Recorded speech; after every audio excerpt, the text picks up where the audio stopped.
Voices from the Mausoleum is brought to you by the You Run Podcast Network and yourunpodcast.com. Hey, what's up, everybody? Welcome back to Voices from the Mausoleum, and welcome to another horror indie author interview. I'm joined today by Ronald McGillvray, who has actually been on the channel before. We did the Belko Experiment review, and we did your influential horror, but it's been like a while since you've been on. Yeah. Well, detox takes a while, but I'm back now from the sanatorium, and I'm all ready for your hard-hitting questions. Like 60 minutes. Although I have to say, I was watching the intro and I was scanning the faces, and I didn't recognize my face on any of the ones that popped up on the beginning. We'll have to update. And I've been on a couple times. We'll put you front and center next time when we update it. Well, I think it just should be me. Just you the whole time for the whole intro? And just, maybe like a tag thing, like he was on or something like that. Like an arrow pointing down, or like a finger pointing. Yeah, in case people are confused. I want to he was on, that guy that's you're looking at, Ronald McGillvray. That's right. Yeah, so I know we talked briefly about your other books when you were on for the other things, but this time the entire focal point is your upcoming release, which is The Candy Witch. Yep. And so I own everything you've put out so far. I think I have the James, I have Parkland, and Cutter's Deep. Is that it? 1, 2, 3. Yep. Yeah. And then this will be 4. This will be my 4th.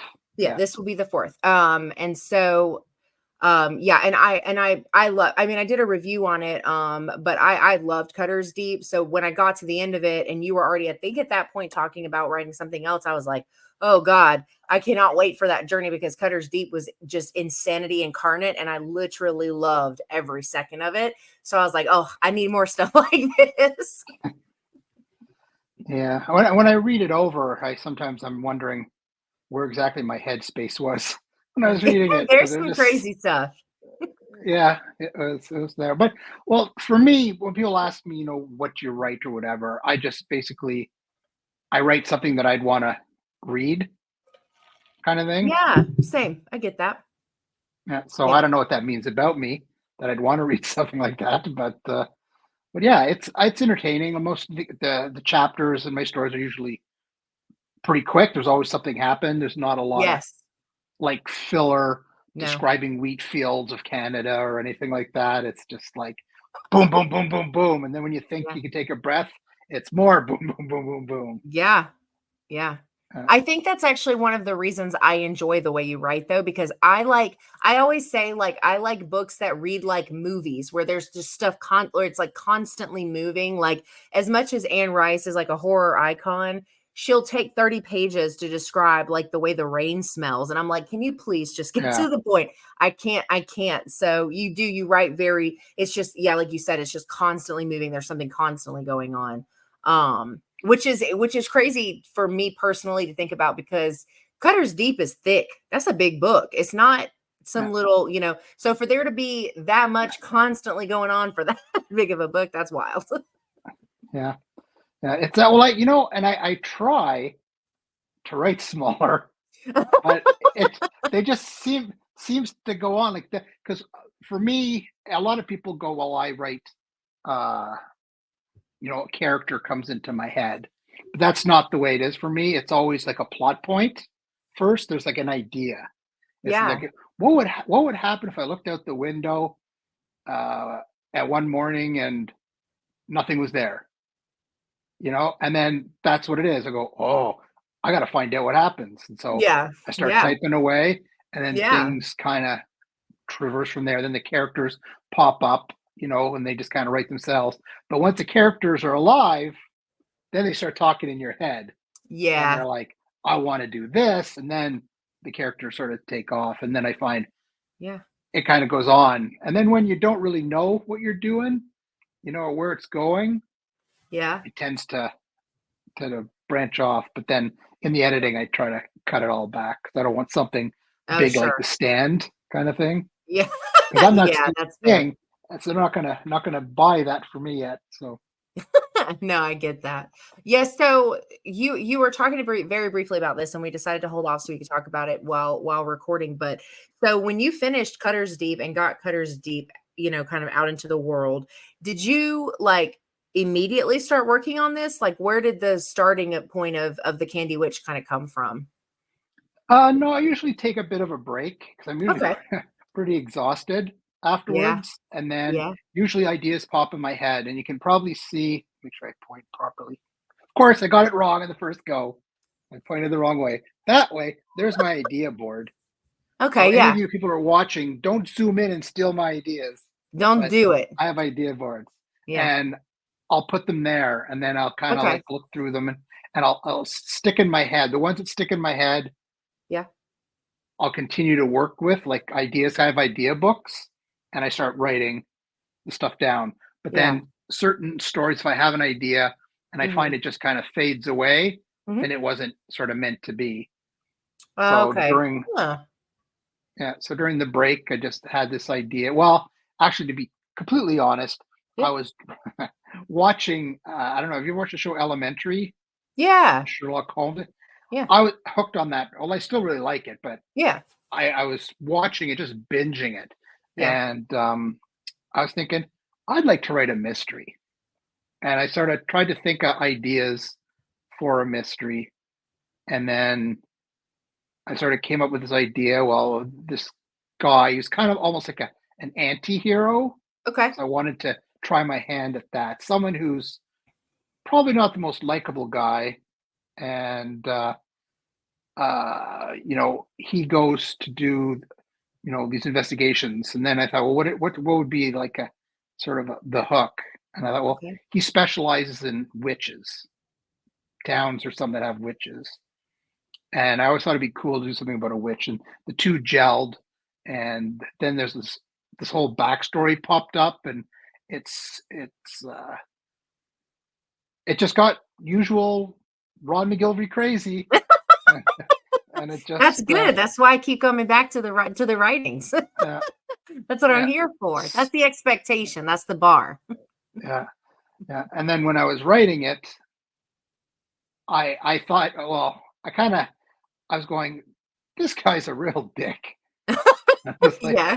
and I was like, Yeah. he was interesting, but I thought I needed something to mellow him out. So I came up with sort of I didn't want him to have a partner because he's a kind of a loner, but Hmm. he has someone he brings in every so often. Okay. And so it just to sort of soften him, sort Yeah. of as Yeah. a duo kind of thing. Yeah. And I won't, well, I guess I've already said it in a post, but I bring back a character from Yes. Cutter's Deep. Yes. And I remember the post. Yeah. that person is the one I use to mellow them out. And then with that person in there, I thought of other ideas that I could do. And then all of a sudden, when they were talking about stuff, backstory started happening to fill in like questions I've like received from other people going, well, what happened to this or what happened to that? So this kind of backstory on like maybe how Cutter's Deep started or how the whole howling I got gotcha. Okay. going. And I Yeah. thought I came up with a really cool concept, and it just sort of took off like it usually does. And because I see it like when you mentioned remakes of a movie, that's how it plays in my head. Oh I yeah. Yeah. Yeah. visualize it playing Yeah. out as a movie or in a play, and then it just kind of transcribes onto the page from there. So, although it is a standalone, you can read it, and you'd probably be going, well, maybe that's another good hook is if people read it and go, well, what's this talk about Cutter's Deep? And Oh, then I'd like to go know more back and about that. read. Well, guess what? You Yeah. can go and buy Cutter's Yeah. Deep. Hmm. So you don't have to read it, but because things are explained. But if you're interested in the whole going, who are these characters? And you come up to like you see in the book, you Yeah. want to find out more. So people who have read Cutter's Deep, it's like what do they call that? Easter eggs almost. I got so So there'll be things that people who have read it will be able to pick out and be, oh, okay. And like, yeah, yeah, yeah. yeah, you'll go, oh, that's cool. So That's super. Yeah, I really did. I really enjoy Cutters Deep. I'm a super slow reader, which I think I've mentioned before. And but it was one that like when I couldn't find the time to like when I felt like I couldn't read it fast enough, if that makes sense. Cause I was like, I would yeah, have to stop and go back because of life. And I like, I have a small child and just that, my reading time is like bare, not like, and yeah, I so, hear ya. but it was one of a very few books that I've read in the last couple of years where I was like very eager to get back to it. So I was stoked when you announced this, especially when you did the cover reveal for this, because you mentioned a little bit earlier, your covers have kind of become like a brand. Like when you look at them, they're all similar, the same font, similar style. Yeah. So yeah, who does the covers for you? My book cover designer is Tanya Sproul, Okay. and she's done a great job. Yeah. Started with Tales from the Parkland, Yeah. and I was like, it was an interesting look and everything, and I thought, well, this will be something that kind of will catch people's attention. And at Yeah. that point, I thought maybe that's the only book I'd ever have Yeah. in me, Yeah. And I thought, well, I'll have that book and I'll just have it on my shelf and go, look, kids, gather around. Grandpa has a book once, and I'd show them that. But I was lucky enough, especially for like an indie writer, just doing everything on their own. And Sure. and because I work, Yeah. too, there's, well, it's like you got a million other things to do in real life. Yes. So Very true. it was tough. And, you try to get people to read your stuff. And, I try to make time for, social media to answer questions or to get out there and do posts. But Yeah. I was lucky enough, a few people picked it up and gave me good reviews. And I guess, when people saw that, they tried it and it kind of Yeah. took off. So Yeah. yeah, Reviews are I thought, important. Please leave reviews on books. Like they're so important. They can really, really help indie authors get their writing out to more people. Like please, please, if you read books, leave reviews. Um, yeah, well, and I was going to ask too, with these being so, um, and like they're definitely their own thing, but they're similar in style and font. So they're either by the same person or they go together in some way. Which in this case, it's the former. But do you give a like of like, hey, this is what I'm picturing, or does she like get free reign to just kind of come up with something based off what, like, how do you go about getting the visuals? no, we Connected work so that we you're on the work same page. closely together. Like I have an idea because I know the story, Right, exactly. and Okay. so I go, I have a concept. This is kind of what the story is. I think this is how would best display Mhm. my idea. Yeah. Uh, good luck trying to do something with it. Thanks. And then I just Here you wait. go, or here you go. Yeah. And then and then she'll send me something and I'll go, that's good, but I'd like this. Or, Yeah. okay, I thought that was a really cool idea. I was completely wrong. That's why I'm not an artist.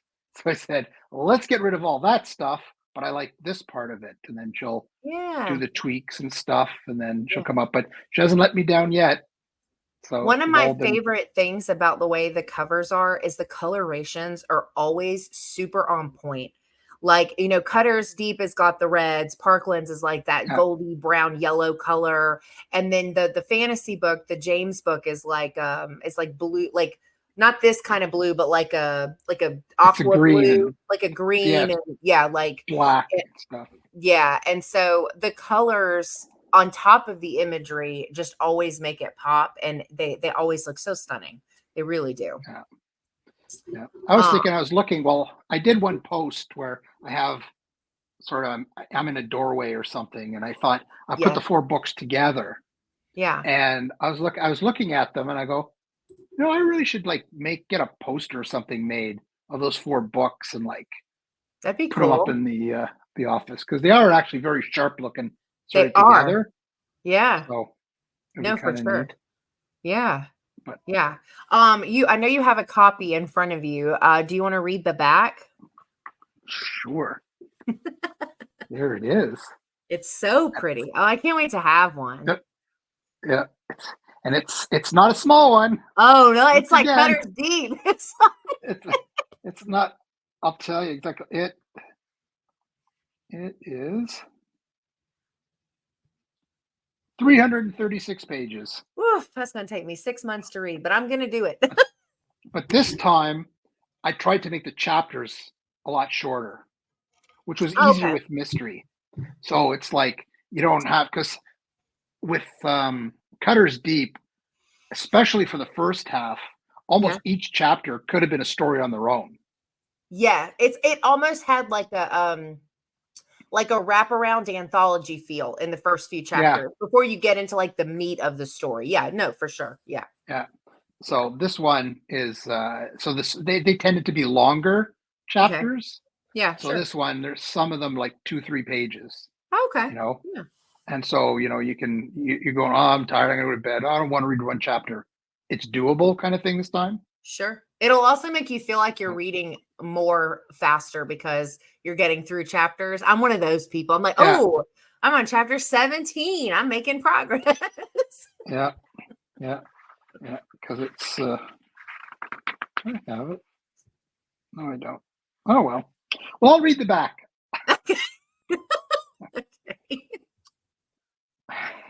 You're making me laugh now. Sorry.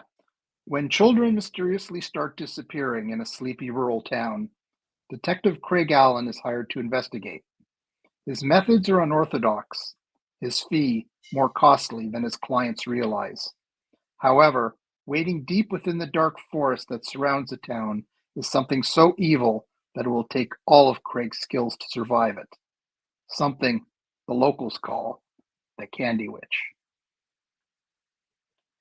Then I threw in something with about me, but I won't read that part because that has nothing to do with the story. But I thought, Yeah. well, I'll throw something in there that mentions my other books. No, that sounds I'm really yeah, I mean it definitely sounds like right up my alley. How long did it take you to write this one? Oh God, about a year and a half. Wow. Okay. Yeah, it was. I'd say probably. Well, it took less than a year to write, or I'll Okay. say a year. Okay. But it's the editing was like a Oh, whole other yeah. 6 months. And this book, Yeah. Uh-huh. as beautiful as it is, Uh-huh. I had to buy like 4 times because I bought the first one and I found things I didn't like. Yeah. Oh, I know. And I thought I had it all worked out before I, download and format it all. And I thought, okay, well, Mhm. I'll get an author's copy. Yeah. And I read it and I was like, highlight, highlight. And then the first one, there were so many highlights, I wanted to throw it out. Oh I was like, no. this, this, this didn't, well, he did this, but because with a mystery, Mm. so many things are happening. I Yeah. started seeing problems. I was like, well, if they did this here, how did they do that there? To be fair, people probably wouldn't even have noticed. Yeah. But if for some reason they're a big Ronald McGillvray fan and decided to read it twice, then they'd probably pick it up and start sending me Yeah. mean emails. So Yeah. I went back and I changed it. And then I thought I had it right. And then the second one I got, it was like that. The other ones I could have let go, but it Mhm. was just, there was these minuscule things. And I knew I had time Yeah. because I'd been saying it's not out till September. Yeah. So I thought, you know what? I got to order another one. I'll read it through just in case. And then I saw some things again that I'd like to change. I didn't. They weren't mistakes. I didn't hate them, but I thought it would make the story better. So I Yeah. did it again. Yeah. So Well, in writing then, I don't I've never written a mystery. I feel like mysteries can be hard. It's like when you read something that's got time travel in it, you're like, how did they keep all this organized? Like, did you with specifically writing mystery, what was kind of your process of like keeping things secret and making sure that like pieces fell kind of like how they needed to for the rest of the story to pan out, without giving too much away, obviously. yeah, basically, like with all my stories, I place myself kind of as the protagonist, Okay. and when I'm writing, I'm just kind of going, what would I do? Well, first thing I do is I'd go and talk to this person, Okay. and then I'd go do that, and then Yeah. I do that sort of kind of using just like sort of common sense sort of thing Yeah.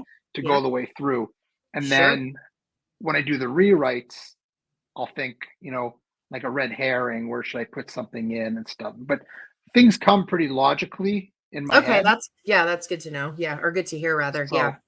So that, Yeah. and plus this one's not like a hard boiled mystery where it was kind of like, throw 5 red herrings and it's like 10 people stuck on a boat and they're all dying one at a time kind of thing. Sure. No. Yeah. I gotcha. Yeah. Because it's Yeah. kind of a horror thing. I didn't want to Yeah. lose that element. So it's Yeah. kind of like if you went to a town that was going mad, like Cutter's Deep, and you're trying to figure out what's going on, it's like that. In You that don't have way. to. Yeah. There's clues, but they ask questions, but it's not like a Agatha I Christie kind of gotcha. Yeah. mystery. So Well, and because then how are you feeling now that you've done a witch story? Because I know you said you'd always wanted to. This is the first one, right? How do you feel now that you've done it? that I'm never doing it again. Yeah, but I'm like that with all my stories. I just like I'm done, Yeah. and I just don't want to, because I have a very high boredom threshold, or maybe it's the opposite, very low boredom threshold.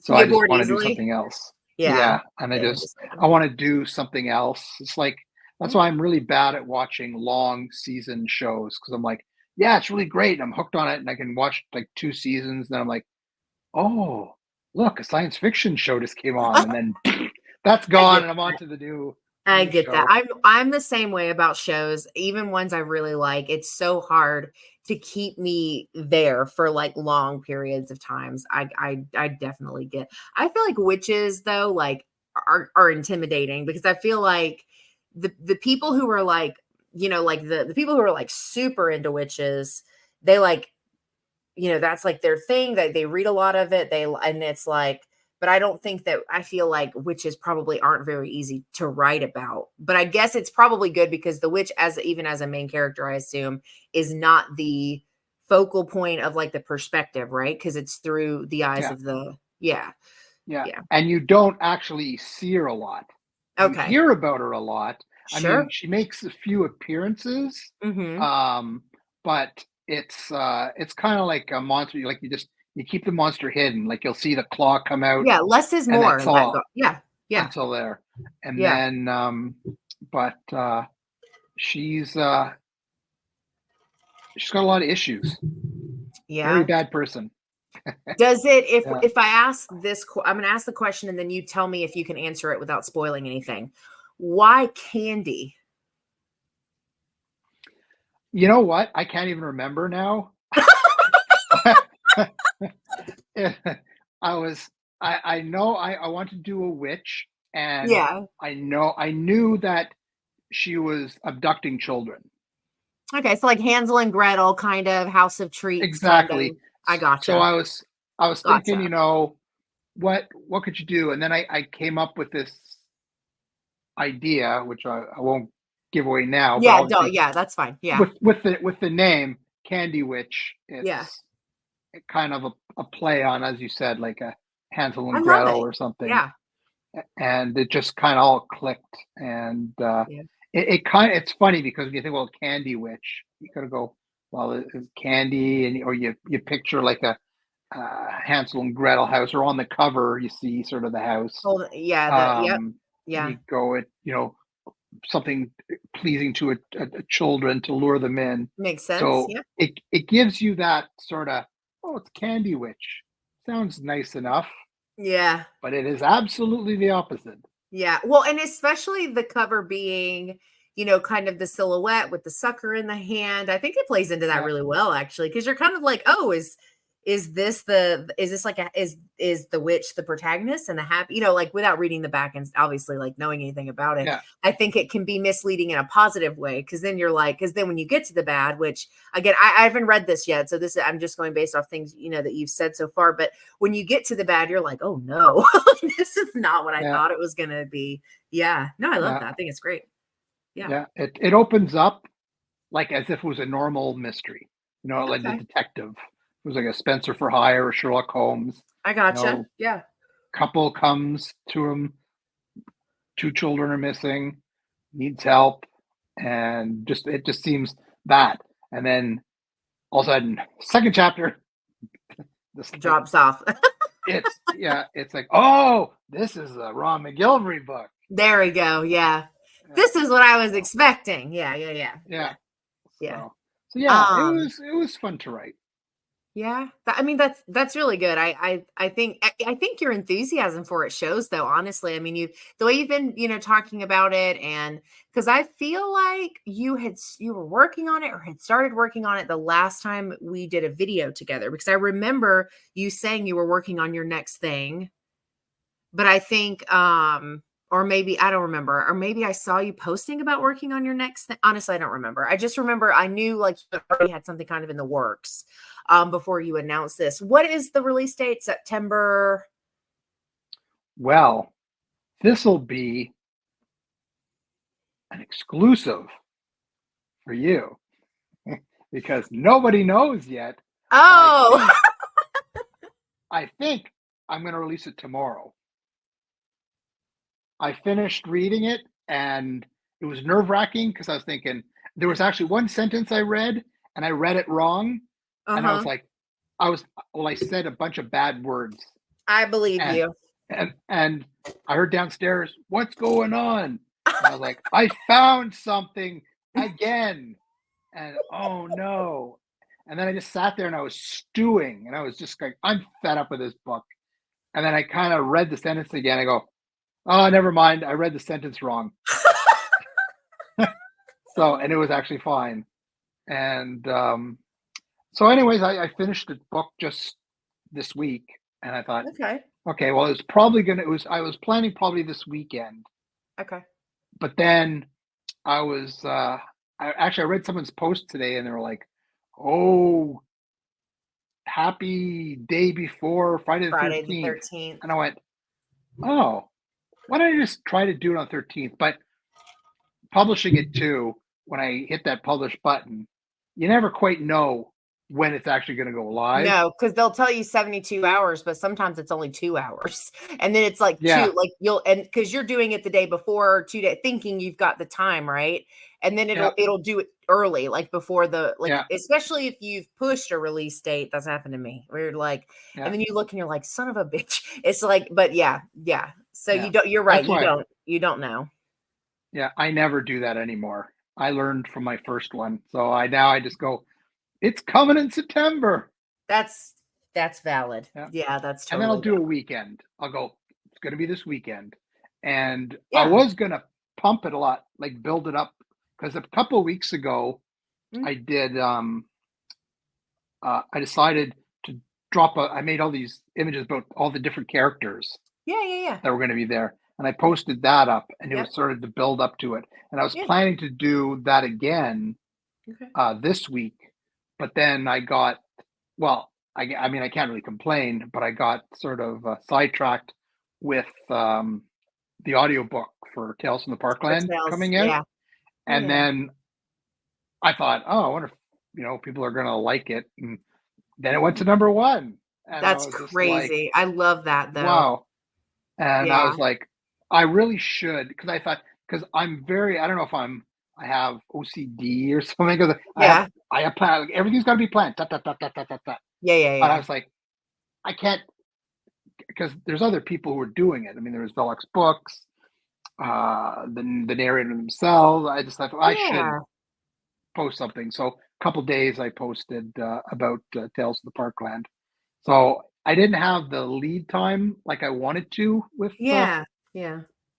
with Candy Yeah. Witch, but I thought I think so. I did a post today Mhm. and get people ready. And then when I saw the 13th, I thought, well, you know what? After this episode of we're shooting, I thought I'd probably go downstairs and watch Thursday night, whatever's left of the Thursday night football game. Wait till Yeah. midnight. Then as soon as midnight goes over, I'll just go over the last things Oh, yeah. on Amazon. Just Yep. make sure that everything's right because you stare at it forever. before you hit that button, You are not lying. Terrified that you've messed something up or forgotten something. Yes, you are not lying. That is so true. Yeah. And to hit that button. And so I thought I'd do that because then it's already going to be the 13th. Yep. And so then when I go to bed, if I wake up in the morning and it's published, well, all the better, and then I'll do a post. It's out on the 13th. And if it's not, then I can do it on the Saturday. Yeah. So, but yep, all you folks watching. Maybe well, I guess it'll probably be out. Yeah. I'll probably try to get it out. I have there's one other video we have scheduled for tomorrow for a different release thing. So I'll probably try if you're going to do it for then I will get this out on Saturday. That way at least it's there for promo at least the next day after it's released. So that's it didn't even occur to me that you hadn't been posting about a date. I'm so used to people doing that. It just seems like I didn't even think about that. So that's funny. Yeah. They call me Mr. Generalization. Well, I do. It's coming in September. Unless something goes wrong. Then it'll be October. But I didn't want to do October because I'm sure there'll be a glut of books for Halloween. October's going to be oversaturated. Yes. Yeah. Because even big pubs put out spooky books in October. Like even aside from the indie side of the community, like you also get big releases from like from the big five and stuff like that. So it's not, I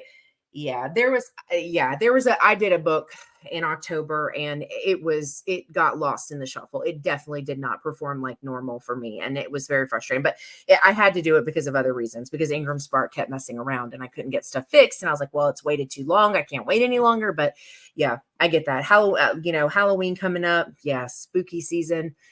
October is a busy month for horror stuff. So I definitely understand that. So I figured I'd get a jump on it.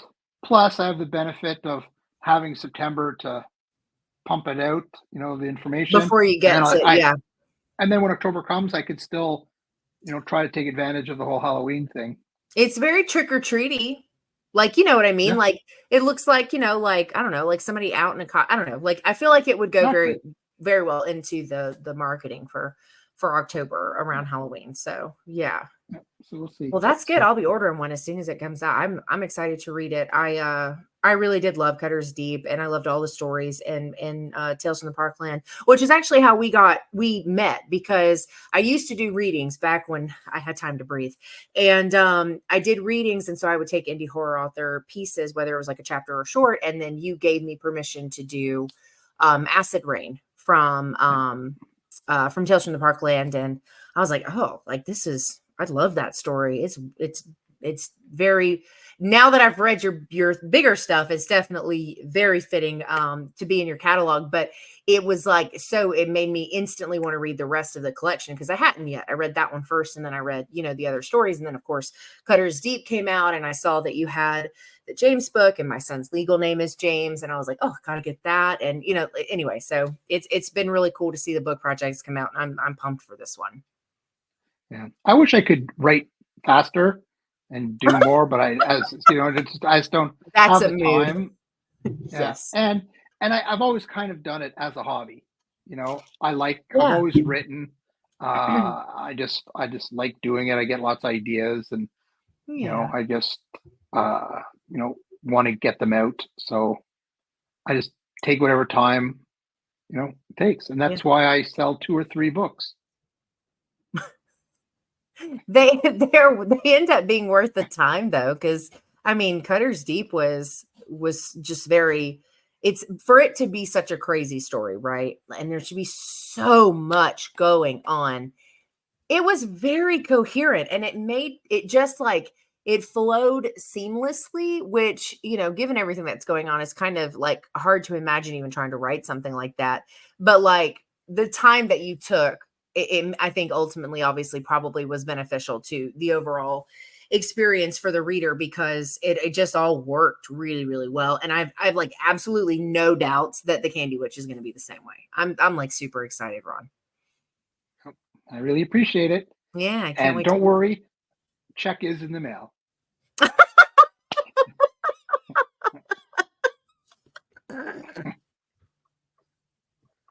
Uh, But it, well, that was other that than was hitting the, huh? go ahead. I was No, just what were going you to gonna say? say, other than hitting the button that we were Yeah. talking about, that's nerve wracking. The other thing is hearing the first feedback, waiting to see what people, because you go, oh, I like it. I like this story. But then you're going, oh, is anyone going to like this? Yeah. You don't do Always in the beta back of your readers? head. Nope. No. It's Nope. just like Nope. good luck. Nope. Yeah, I did. I used to do it when I first started because I wrote mostly short stories Yeah. years ago, Yeah. and the other stuff I did, I worked a lot doing stuff with films, Yeah. and so everyone's fingers in the pie with that. Yeah. So I was used to that. But with short Yeah. stories, I was like, just shut up. I don't want your opinion anymore. It was like everyone had an opinion. You know what? You shouldn't have a dog in it. You know what? You should have a horse. You know what? There should be more of this. And I was just like, I'm not letting anyone read any of my stories again. I have a few people that I have who like do editing for me, Yeah. and a couple, like a handful of people that will beta read, sort of. Okay. And, but yeah, I just decided, I don't really care. I Yeah. write what I want to write. And Oh, because good it for makes you you though. second guess. It makes you second guess yourself. And Yeah, I'm you're like, right. Yeah, this you're right. is the idea that I had. And then if you start putting a bunch of different ingredients in, your spaghetti all of a sudden becomes like a goulash No, kind of sure. thing, No, it makes sense. And Yeah. I just said I'll be just true to myself, and Mm. hopefully people like my vision. Yeah. Does your wife read your books? Yeah, Yeah. Is yeah, she yeah. a fan of Ronald McGillvray? Um, I think she's a fan of Ron McGillvray. I don't know if she's a big fan of my books. She says Oh, they're well written. She likes them. She goes, they're very entertaining, but she's not a big horror fan. okay. So she's always the first one to read it because she's a big reader, sort of Okay. like me. So we both read. We just read different things. Things. Yeah. But I know I can count on her to know, is the flow right? Is the characters right? You may not like it that that person just exploded into a pile of gore, but Yeah. Yeah, yeah, you yeah. appreciate the reason. So she's able to like appreciate that sort of aspect of it. So when I Yeah. get the feedback from her, Yeah. she's doing it sort of clinically. It's like, sentence structure is good, the flow is really good. Right. This is Yeah. there, did you really need to back over that head 3 times? Yeah, that was a really good part, wasn't it? Could have lived without that. That doesn't actually happen, so I'm not giving anything away. I just was I know, making that just part up. giving an example of That kind of the conversation. that's yeah. So she always gives me really good feedback. So Aw, I love that. That's awesome. Yeah. mm. Cool. That was most of the stuff I wanted to talk about specifically. Was there anything else you wanted to share about the experience of writing it, getting it out, what you're looking forward to, anything like that before we wrap up? um not really. Yeah. It's just a Nope. really fantastic book and everyone's gonna really love it. Yes. Agreed. And, and if you read Cutter's Deep, Mhm. you're gonna like it even more. Yeah, I'm stoked. Yeah. Yeah. I I got yeah, there's so many things I could say, but it would just kind of ruin certain things. oh yeah, we don't want But to ruin there's so many. There's like, I personally think I came up with some really cool concepts and some really cool explanations on how witches came to be and Cutter's Deep and all this other stuff. ugh, It always amazed me how these ideas pop in my head. because they You come know, from uh, nowhere, right? yeah, yeah. Yeah. See, I have a terrible, it sounds really funny. I have a terrible memory. Like Yeah, my me memory too. is like literally horrendous. But I'm able to, I don't know if because whatever part of my brain where the memory part is so bad, the other part of being able to just come up with stuff Yeah. to make up for It's your like lack of heightened. remembering. Yeah. that part's really Yeah. Hey, strong. So I can maybe. visualize and put it all Yeah. the way through. Yeah. So, Maybe. um, Yeah. but yeah, it's interesting. I mean, right now too, has just been like a crazy time because, of course, I'm juggling the whole, the new release of Tales from the Parkland, which Oh came out God. Yeah. with paperback, and now after the paperback actually did kind of well, especially after like 3 years. I was thinking, are there people still going to want to read it? But it took off, and then they did it well enough that they did the audiobook.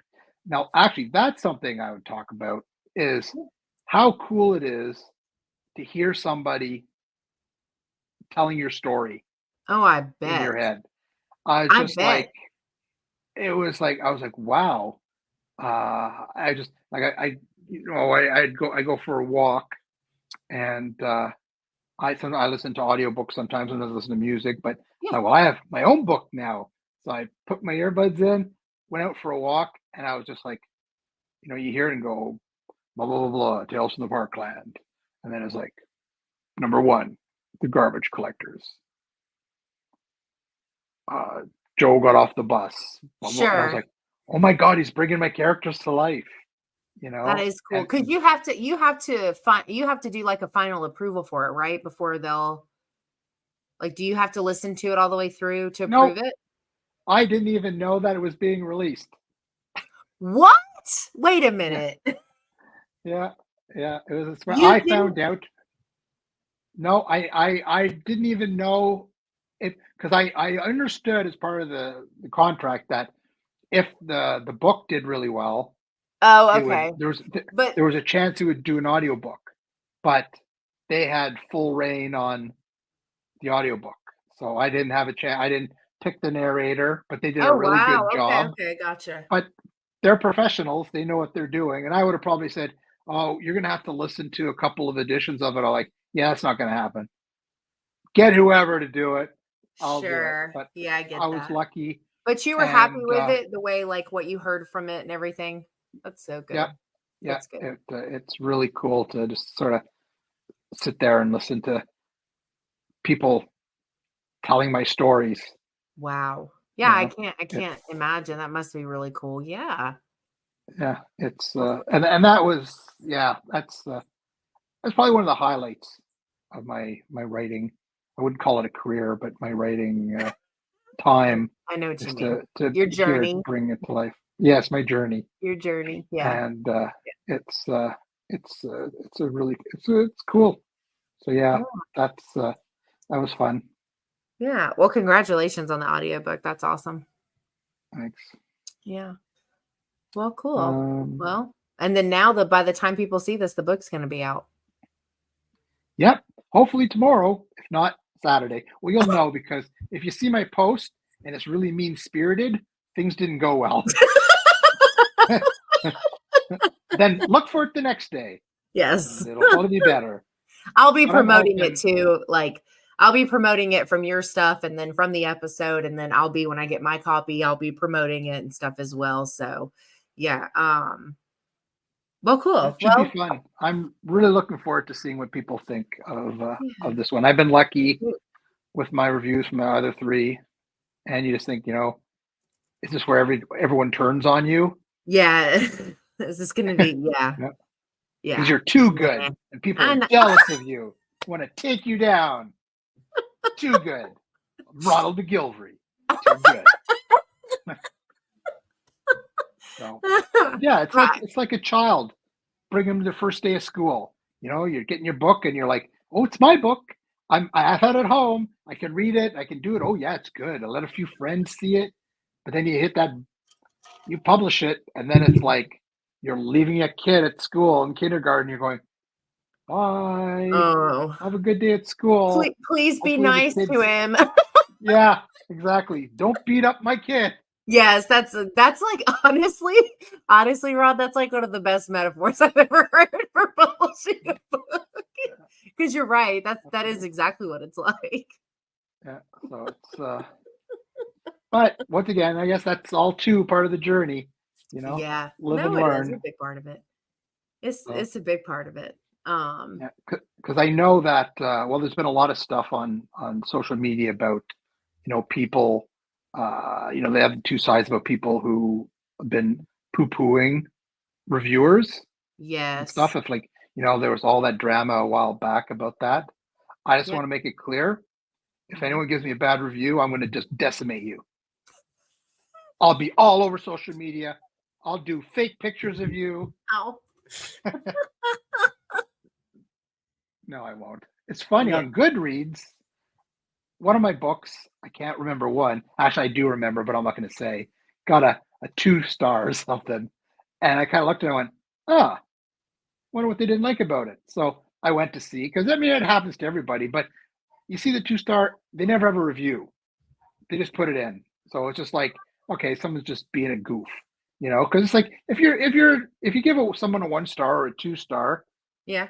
say why you didn't like it. Just don't Yeah, do I 2. agree with that. I think that and I saw somebody post recently, it was on the fantasy horror, more fantasy, I think, side of things.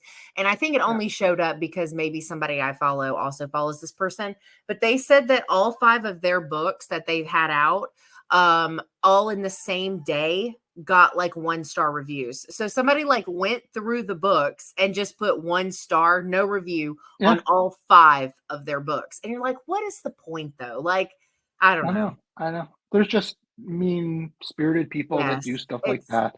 yeah. But what's funny is on Goodread, I saw it, and I went to see who it was, and then I went to see what they thought was wrong with it, but there was no review, just that. No review. But then I get a note from Goodreads going, okay, so you got a bad review. Don't respond to them. And they have a whole litany of things. Please don't crap Of on like them. etiquette. Don't go after them. Yeah. So I guess it must have been getting pretty bad that Yeah, they for had the to add reviewers. that. And so they know. So as soon as someone gets a 2-star or a 1-star, They this thing must automatically come up saying, wow. we suggest you don't get in a conversation with this person. That's sad Everyone that gets it got bad to that point. reviews. And I was like, oh, that's interesting. Dang. And I wasn't going to do anything anyway. What would be the point? It doesn't I do got so many anything. other Yeah. things to do. Yeah. Yeah.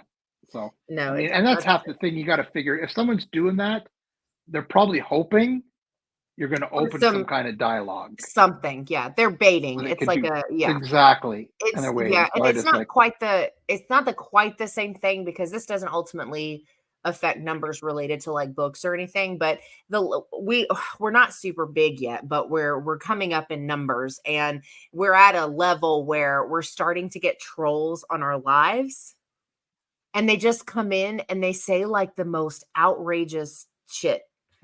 And I'm like, we don't acknowledge it. Nobody says anything. I just kick them out of the chat. Like, because I'm not doing this. Like, I'm not going to go back and forth with you. Like, you find a different person to bother tonight. Like I'm here to have fun with my friends and to talk horror, and I ain't got time for it. So yeah, you're right. It's better for that kind of stuff just to leave it for sure. Yeah. Life's too short to worry about that kind of stuff. You're right. Totally agree. But totally agree. yeah. But yeah, well, cool. Well, thanks for making time to come talk about your book. I'm super pumped about it. I appreciate it. I appreciate you having me on. Of course. I would have worn my tux, but it wasn't fitting like I wanted it to. I wanted to be all fancy for the show. Yeah. Well, I'm going to use your fancy picture for the thumbnail, so people will see how fancy you are with your book. It'll be great. Yeah. And as always, all of Ron's links will be in the description. Because the book will be live and the video goes live, you will be able to order it from a link in the description as well.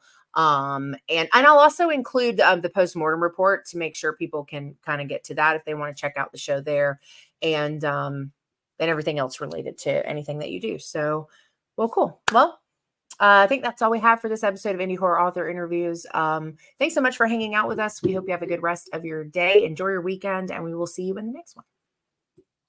See ya.